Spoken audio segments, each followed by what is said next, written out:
Bonjour Juliette et merci d'avoir accepté de témoigner aujourd'hui. Bonjour Solène, merci de me recevoir.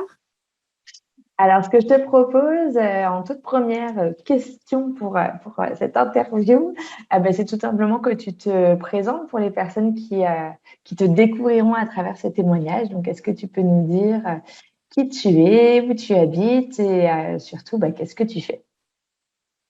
Oui, donc je m'appelle Juliette, j'ai 32 ans et je vis donc dans le nord de la France. Je suis coach et facilitatrice du changement vivant. Donc en fait, j'accompagne des femmes qui sont éco-conscientes à retrouver en fait l'alignement dans leur vie professionnelle, dans une vie professionnelle de sens et impact. Et donc j'ai fondé l'entreprise Oui Ostara. Super. Et du coup, est-ce que tu peux nous en dire un peu plus sur cette cause? Pourquoi tu as décidé de devenir coach du changement vivant? Pourquoi, voilà. C'est vrai que l'écologie, c'est un sujet qui est un peu dans ma vie depuis une dizaine d'années. Voilà, j'ai eu quelques déclics, on va dire, écologiques au fur et à mesure. Et puis, jusqu'à ce que ça fasse partie de ma vie personnelle, avec zéro déchet, le végétarisme, etc. Et puis, j'avais envie que ça prenne plus de place dans ma vie pro. Et puis, pourquoi les femmes? C'est une question qu'on me pose à chaque fois. Quand je dis j'accompagne les femmes, mais pourquoi que les femmes? C'est pareil, c'est une cause qui me tient à cœur.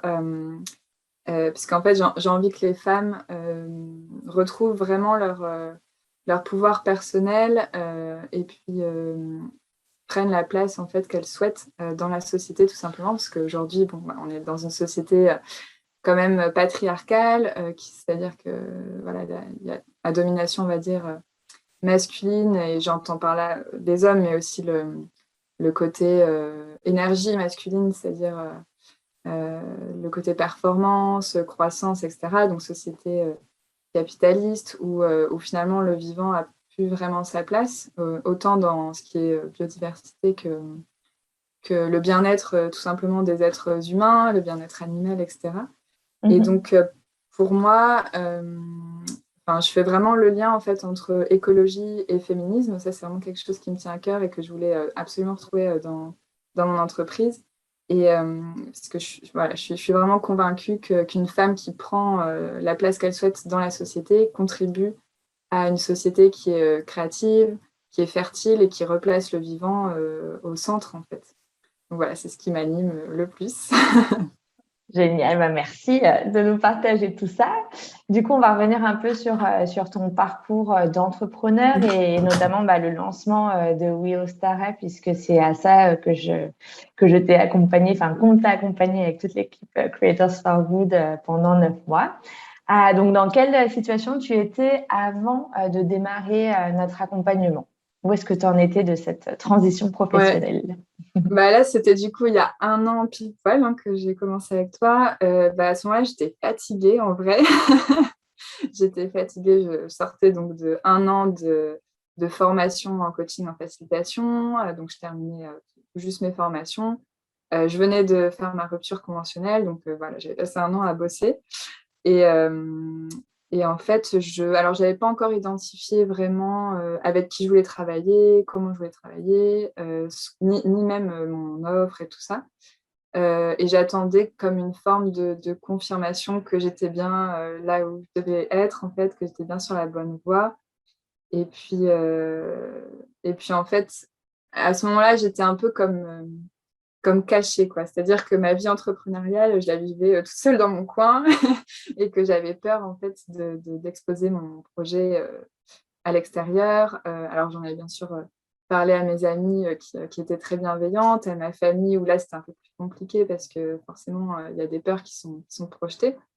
Et Mhm. du coup, voilà, je vivais vraiment cachée ce projet de manière cachée. C'était là où j'en étais il y a un an. Mhm. Et du coup, tu avais fini ta formation pour devenir coach en facilitation. C'était déjà spécialisé dans le changement lié au vivant ou c'était plus Ouais, c'est général? ça. En fait, j'ai fait une formation de coach où là, c'était vraiment général, donc autant en développement personnel que professionnel, qu'en coaching de groupe, etc. Et Mhm. une autre formation en facilitation où là, c'était vraiment dirigé sur la transition en fait écologique Mhm. et plutôt au niveau des groupes aussi, hein, collectivités, comment on transforme en fait pour amener une transition écologique fluide et alignée en fait avec chacune des parties, quoi. Super, ok. Donc, tu avais développé cette expertise, tu étais Mm. vraiment formée. Et c'était quoi alors ce que tu nous as parlé des peurs et du fait que du coup, le projet, il faisait sens dans ta tête, mais il restait quand même caché. C'était quoi Mm. tes espoirs ou tes attentes ou les objectifs d'ailleurs que tu avais à l'époque?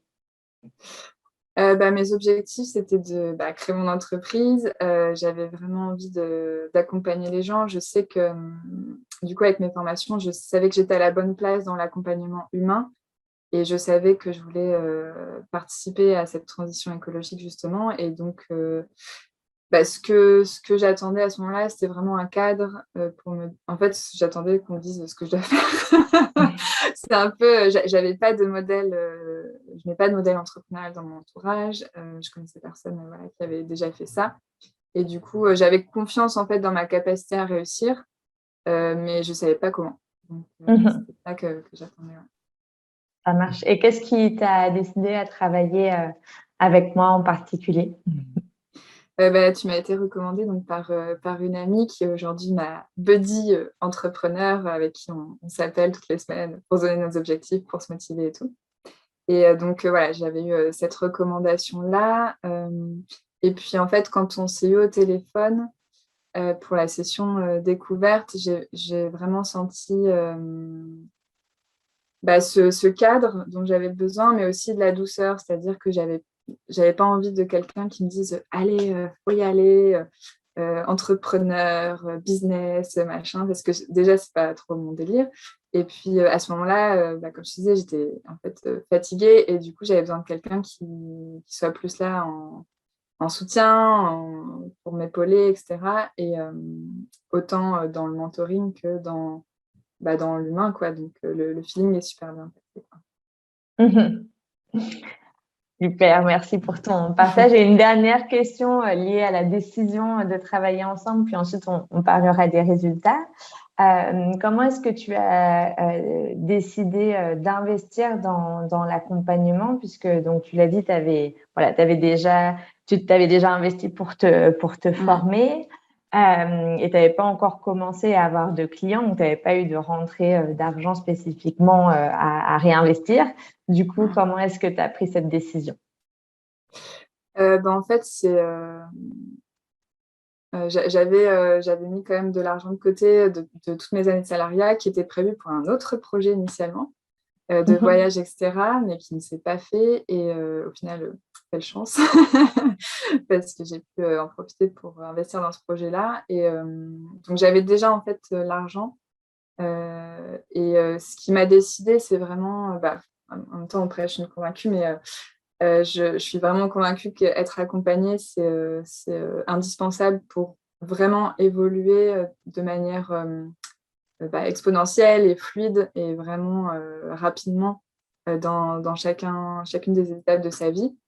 Que ce soit au niveau personnel ou là professionnel, je pense que c'est vraiment ce qui permet de franchir des paliers plutôt sereinement et plus rapidement aussi, quoi. Mhm. Super. Et du coup, cet investissement, tu l'as fait il y a un petit bout de temps maintenant. Quelles ont été les grandes étapes que tu as pu franchir grâce au programme et les Mm. résultats que tu as obtenus? En termes de résultats concrets, voilà, c'est plutôt simple, entre guillemets. C'est que voilà, j'ai créé mon entreprise. Là, j'ai choisi d'être en coopérative, etc.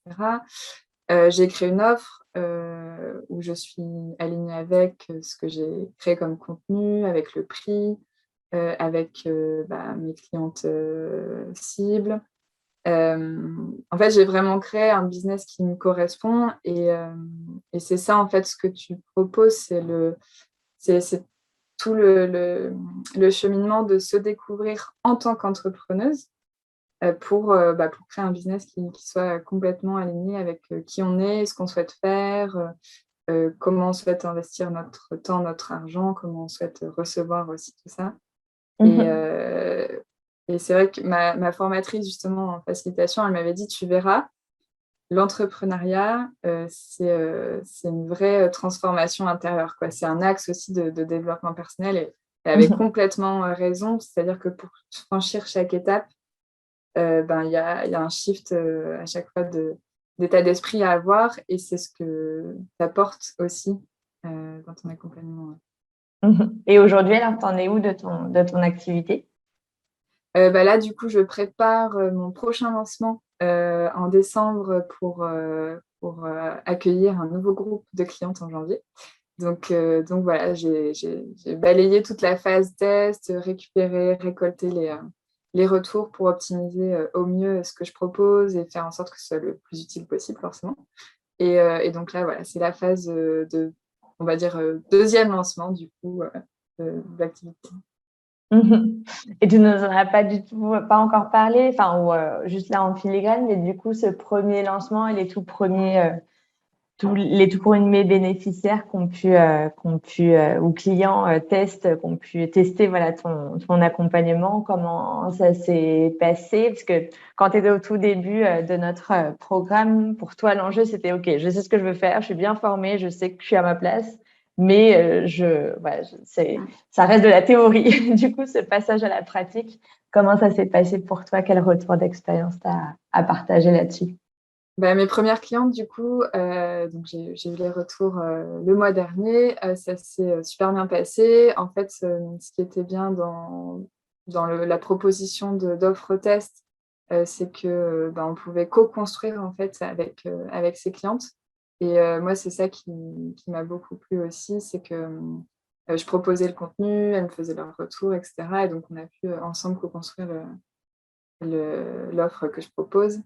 Et du coup, les premières clientes, elles ont beaucoup évolué. Alors, c'est marrant parce que du coup, j'ai pu aussi recibler, moi, à qui c'était le plus utile, à quel endroit mes clientes avaient le plus de bénéfices, voilà, à qui ça profitait le plus.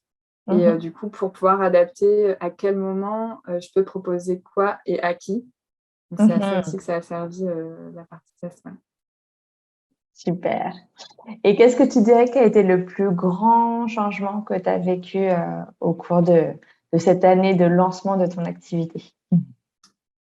Alors le plus grand changement, le plus grand déclic, je pense, c'était quand on a fait la partie sur l'argent, parce que c'est quelque chose que j'avais pas du tout anticipé en plus. Je pense que c'était l'effet de surprise aussi, parce que je considère que j'ai jamais eu vraiment de soucis d'argent. Enfin voilà, c'est quelque chose auquel, je pensais pas vraiment. Enfin, ça va, ça vient, et du coup, c'est ce que, on a déterminé dans mon profil justement. Et de me pencher sur ce sujet, c'était finalement une entrée pour plein d'autres choses. J'ai eu un gros déclic au niveau personnel grâce à ça aussi. Et puis, voilà, le fait de poser cette question-là au centre de l'entrepreneuriat, c'est hyper important parce que sans argent, on ne peut pas continuer son activité, donc on ne peut pas contribuer justement au monde qu'on souhaite. Donc ça, c'était vraiment un énorme déclic. Après, il y avait les séances énergétiques aussi qui servaient pas mal à ça. Et puis après, c'est il y a eu plein de petits déclics, mais toutes ces questions, là, je me rappelle à la dernière session de groupe où tu as dit en fait comment à la dernière session de groupe, en fait, on avait comme croyance le fait qu'on ne pouvait pas tout faire en même temps. Et donc, du coup, parce qu'on a toujours 10 000 idées à la fois et on ne peut pas tout faire en même temps. Et du coup, tu as proposé cette question de comment tu peux nourrir cette activité avec cette autre activité plutôt que de ne pas la faire. Comment l'un peut nourrir l'autre. Et c'est une question, du coup, que maintenant, je me repose très, très souvent et qui est hyper puissante. Super. Ah, c'est chouette que ça t'ait Ouais. marqué et effectivement que ça puisse te resservir dans d'autres situations, quoi. Ouais, Mm. super.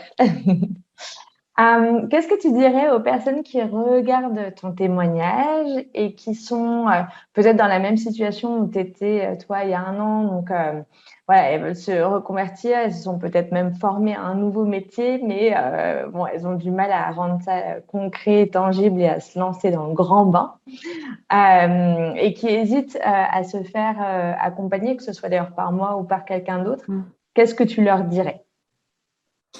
Moi, je pense vraiment que l'accompagnement, c'est quelque chose d'hyper utile pour évoluer, comme je disais tout à l'heure, rapidement, franchir les étapes les unes à la suite des autres, avec plus de sérénité, plus de confiance, et puis avoir plus d'idées aussi, être soutenu. Et, euh, et par toi aussi, parce que je trouve que ce que tu proposes, c'est vraiment un mélange subtil entre le mindset qui fait quand même 80% du job d'un entrepreneur, même si au début on ne sait pas, la stratégie, le cadre, les outils, etc. Et puis aussi ton mentoring, en fait, parce que on a plein de trucs voilà, dans notre mental, on écrit plein de choses dans les workbooks, en séance, on parle beaucoup, etc. Et toi, tu sais éclairer là où il faut éclairer, en fait. C'est-à-dire que parmi tout ce qu'on peut se dire tous les jours dans voilà, les montées-descentes de la vie d'entrepreneuse, toi, tu vas dire, là, il y a quelque chose. Tu peux aller regarder ici. Là, tu peux travailler là-dessus. Là, ça, laisse tomber, en fait. Non. Et du coup, c'est vraiment ouais, ces trois facteurs-là qui font que c'est puissant, quoi. Ok, merci beaucoup. Est-ce que tu as un dernier mot à rajouter ou quelque chose en plus? Oui, merci beaucoup. Moi, j'étais triste quand même de finir l'accompagnement, mais en même temps, je suis je suis partie, entre guillemets, sans peur, avec beaucoup de confiance. Et c'est ça aussi le pouvoir d'un accompagnement, c'est de pouvoir autonomiser la personne. Et malgré le fait que ce ne soit pas uniquement du coaching, uniquement du conseil, ce que tu proposes, à la fin, là, je sens que je peux voler de mes propres ailes et ça, c'est hyper important. Ah, génial. C'était un très beau mot de la fin et moi, je te souhaite plein de bonnes choses pour ton activité. Je suis vraiment ravie d'avoir pu contribuer au lancement de WeOstara. Et j'en profiterai aussi, on mettra le lien sous la vidéo parce que je suis certaine il y a pas mal de personnes dans la communauté de Creators for Good qui pourraient bénéficier de tes services parce que ça va forcément parler aux valeurs écoféministes de ma communauté. Donc, c'est avec grand plaisir que je vous invite à aller regarder ce que propose Juliette. Ça pourrait potentiellement aussi vous intéresser. Voilà. Et puis, merci Merci. pour ton partage aujourd'hui. Merci beaucoup à toi.